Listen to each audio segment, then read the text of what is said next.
Hello, my wonderful friends. Megas here. We're in chapter 15 and 16 of Circe. Um, um, um, um, um, um, um. I picked up the overturned benches, wiped the soaked floors. I stacked the platters and carried them to the kitchen. I had scrubbed myself in the waves with sand till I bled. She found a glob of spit on the flagstone and scrubbed that too. It did nothing. With every movement, I could feel the prints of his fingers. What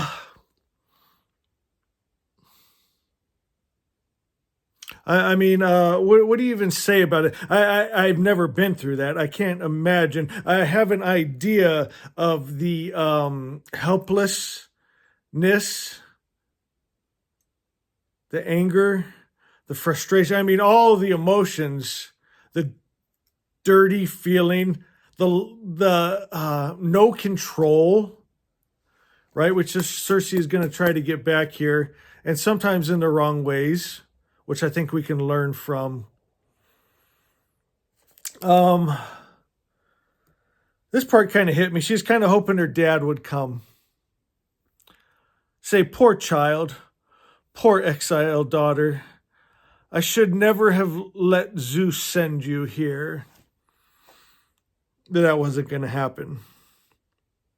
You know, a lot of you know me here just from my book content, but there's also a spiritual aspect to our channel here. Because of my Zoroastrian ties, I've made a lot of friends in Iran. Beautiful, beautiful people in Iran. Many, not all, but many. Male and female.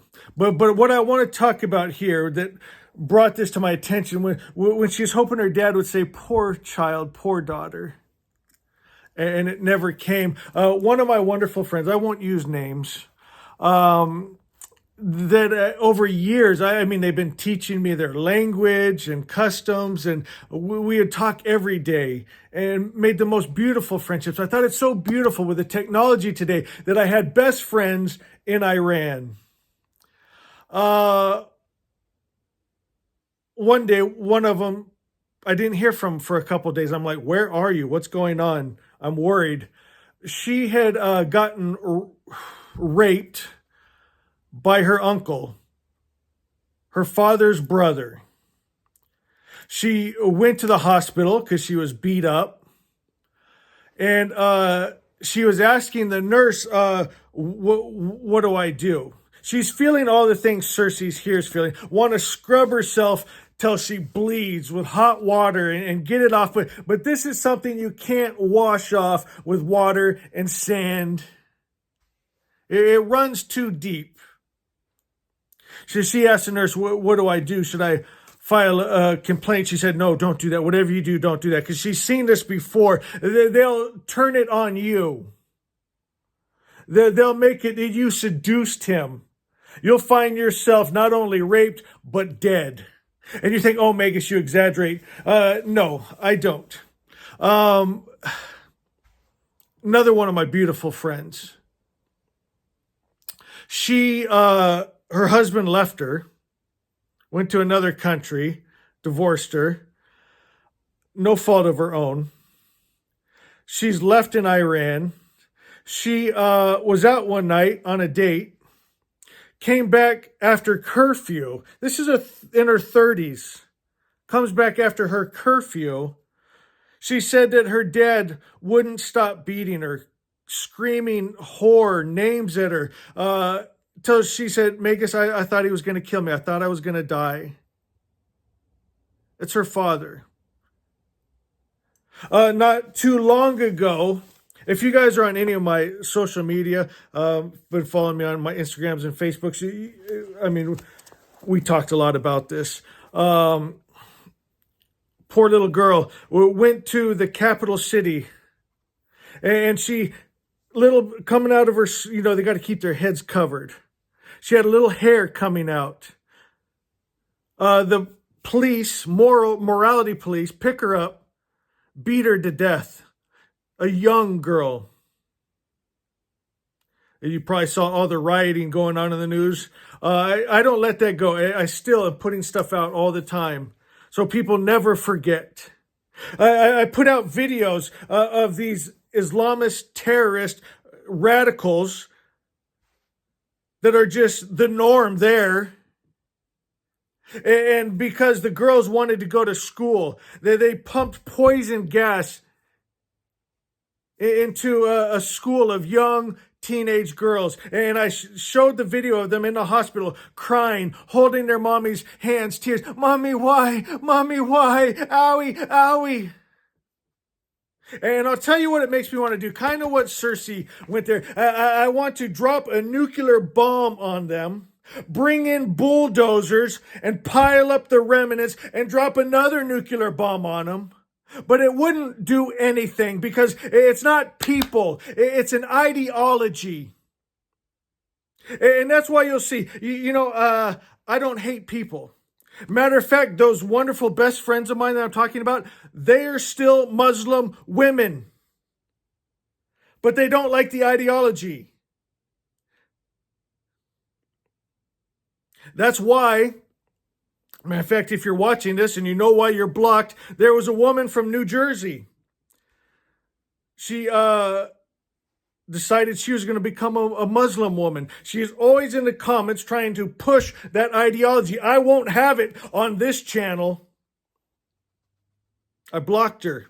She's telling me, Magus, you don't know what you're talking about. Women in Islam are not oppressed. Oh, really, woman that just converted living in America? Instead of trying to convert us, go live over there for a day. Watch your hair accidentally pop out. Watch your daughter's hair accidentally pop out. Be beat to death and then tell me about it. Don't read your book too close where it says that men can beat their women in your book. It's an ideology. It's not good.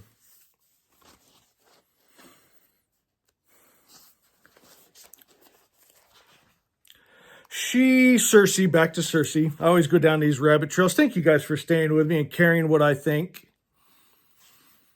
Circe now is upset. She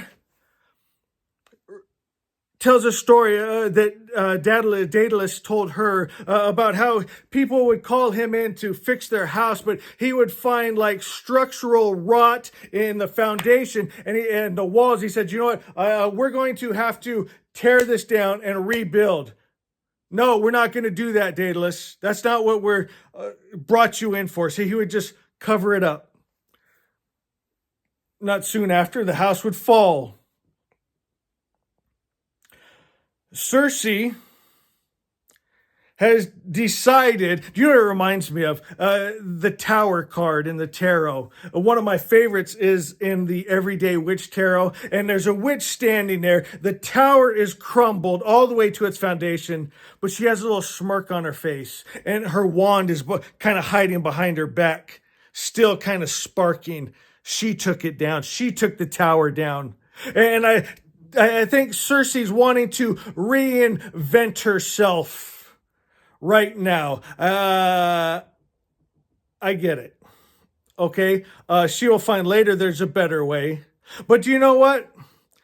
It might be part of the growth. I wish it didn't have to be that way. I wish we could, at the very beginning, the little sweet Circe, innocent Circe, at her father's feet, just wanting to be good, just wanting to love, just wanting to take care of as many ships that would come in and men and could help them and serve them. Remember, she said, I'll do 1 ship a day, 2 ship a day, 3 ships a day. I liked giving of myself. I liked helping others.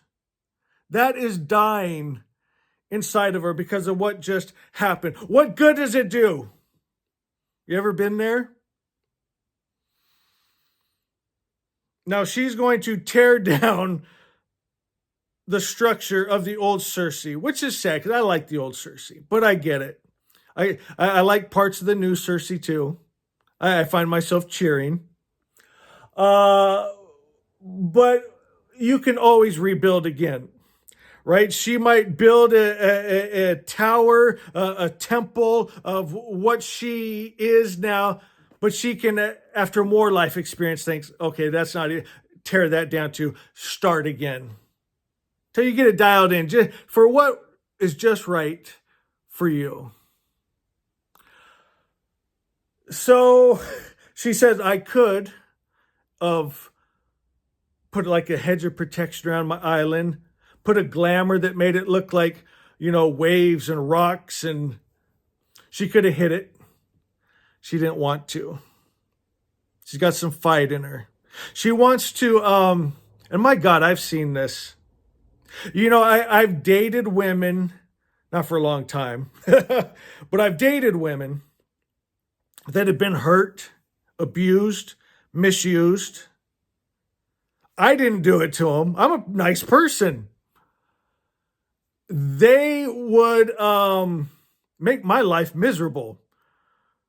Right? They had a lot of fight in them, a lot of hurt in them, and they're trying to take back their power. Like Circe said in chapter 15, she would sleep with some of the sailors that came just so she felt like it was her choice. Like, she's taking back control of my body. I choose that I want to sleep around. It's not being forced on me. I choose it. Have you ever felt that? I know I got a lot of ladies here. And I remember with some of my girlfriends thinking, what the hell is wrong with you? We got a good thing going here, a good life. Why are you ruining it? Why are you so mean? Right? And I never thought in a million years they're just trying to take back some control. Like they would cheat on me because they were cheated on. The way they act, they're just trying to feel some kind of control. Sleeping around with others, because in some weird way it makes them feel better. It's not the best way, but it's funny how just from fictitious books I can start to understand some of this mentality and have a little compassion and heart.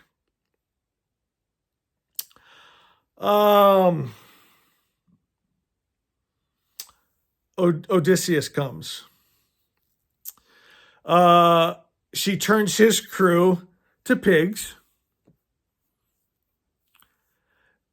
Then Odysseus comes later. You guys read this, but he knows who she is. He ain't drinking the wine. He's got some Molly on him to keep him safe from her spells.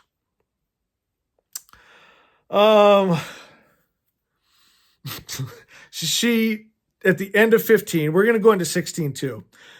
She takes him to her bed. That's why I had to go into 16. We can't leave it there. At the end of 15, she takes him to the bed. Well, we got to keep going. They sleep together. The nymphs come and then bathe him. Can you picture this? But then when it comes time for the feast, he goes, all of a sudden his morals kick in. No, I could not possibly eat before my men are freed. Right? He's fine going and having sex with a hot witch and nymphs bathing him, but then that's where he draws the line. I can't eat now until my men are free. It made me laugh, chuckle a little bit. She frees the men, and it was kind of heart-touching because they were what you would consider bad men. Right? They were going to plunder and rob and rape. But it's also now showing a different side of them. When she turned them back and they saw Odysseus, they run to him and hugging him and crying. And you're starting to see the humanity and kind of the injustice. They were taken from young men and kind of bred into this shitty thing they've become through ideology, through gods and government and patriotism. I just want to be a hero, a patriot, a good religious person, a good soldier, a good boy. And you're seeing, and as they're crying, and he's weeping too, till his beard was soaked for his men. Showed you two sides of it. Right? And again, it's not men we're fighting, it's an ideology. I feel strongly that Abrahamic religions need to be removed from the world. We cannot have gods that get angry, jealous, hate war, kill men, women, and children, send sickness and disease, have sex slaves, stone your women, punch your wife. Things we're seeing in the Middle East right now, throwing babies in ovens, just terror, fear, and they're calling that God, the highest good. This needs to go away, guys. If that offends you, be offended and go away. Get off my channel. Why are you here in the first place? This is a Zoroastrian channel of the Magi, of the all-good God. That happens to like books also.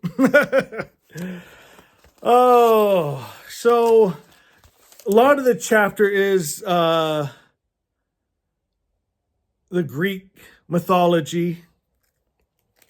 I find it somewhat I've never been a big fan of Greek mythology. Tell Circe and Prometheus, and I'm starting to get a little more into it. I enjoyed the story of it. We start to see some foreshadowing of things to come.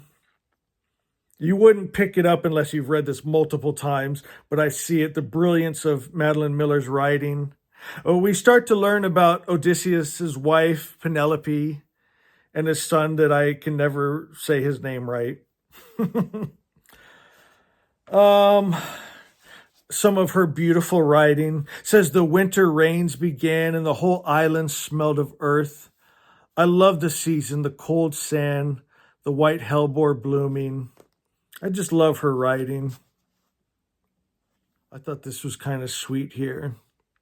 When his son was born, he was just yelling and screaming, and they couldn't get him calmed down.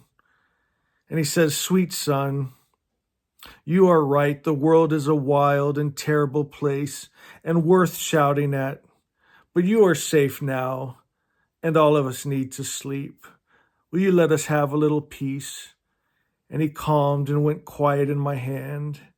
And after that, you could not find an easier child. He was always smiling, laughing for anyone who would stop to speak to him. The maids would invent excuses to come and pinch his fat cheeks. What a king he will be one day, they would say, mild as the west wind. I thought that was sweet. At the end, the last paragraph, Circe says, I felt something, a hope, a living breath that might yet grow. It's good. She's enjoying her time with Odysseus. She's been sending him out, to go get a buck and fix things, and almost kind of like this husband-wife dynamic going on that she's enjoying. She's actually enjoying the crew, even though they're wild animals. She's kind of enjoying even having them around sometimes. And she just is feeling good. That's not, we need to savor those times when we just feel good and things are going good. And, kind of like what Odysseus told his son. Yes, the world is a wild, crazy place, but you're safe now. Let's have a little peace now. Let's not bring the bad into what we have right now. And I think that's part of the healing. At the beginning of this, I was talking about like some of my girlfriends, and they would ruin what could have been a good relationship in a peaceful, safe place. Trying to build a new version of themselves and doing things and being something that wasn't going to bring them like success in the long run. Maybe it brought them what they needed now. They needed to feel back in control. They needed to feel strong. That's temporary, though. You don't want to live like that. You've seen people that stay like that. It's not good. They turn sour. There's bad energy, bad life. Can't remember who it was. We were talking about in the comments, though. The world needs love. The universe needs love. The universe, the world, the people need better ideology, better gods. The world's crazy right now. You know, I always tell you guys, I don't watch the news. I have been watching the news lately only because it makes me laugh my ass off. I can't believe the things that are being said and taught in our schools. And I can't even, I'm not at the point, maybe because I don't have kids in school and stuff, I can't get angry about it because it's so ridiculous. It's so funny. I just sit there like with my popcorn watching it, just thinking, oh, you got to be kidding me. This is really going on right now. These are real discussions. These are our leaders, right? These are our presidents and vice presidents. These are the world leaders. This is what's happening. I mean, you'd have to either laugh or cry. I'm just choosing to laugh right now. Maybe this is part of tearing it down. This will wake some people up. This should wake some people up. They're going to think, wait a minute. I think I'm smarter than this. I think I'm smarter than them. The ones that have been telling you, give us your kids to send them in, right? They're even talking about doing a draft right now, 18 to 24. They want to take your youth, your kids to go be cannon fodder. Ooh, they'll be patriots though, right? They'll be heroes. If we learned anything in Circe about heroes, it's not that heroic. It's kind of sad. There's a better way. We need more love, better thoughts, better ideas, better gods, better leaders. What's going to happen with us? Do you realize the gods and the governments are just reflections of us and our hearts? If you don't like your gods and your governments, it's reflecting at least the majority of the collective conscious mind. That you have to win every fight against your spouse. You have to dominate over your children in your home. At work, you need to be the king. Everyone bow to me. You have to win every fight. And you're thinking how stupid, like with this nuclear war talk. But you have to win every fight with everything you have available to you. Maybe your sharp tongue, maybe your fist, whatever your strength. You have to use it to win. We need some better ideology. We need more love, more truth, better gods. When our hearts change, we'll see a better world. All right, guys. Do me a favor, go to the comments. I need that feedback from you guys. I really do. And I think those of you that do, I need that from you. And I love you.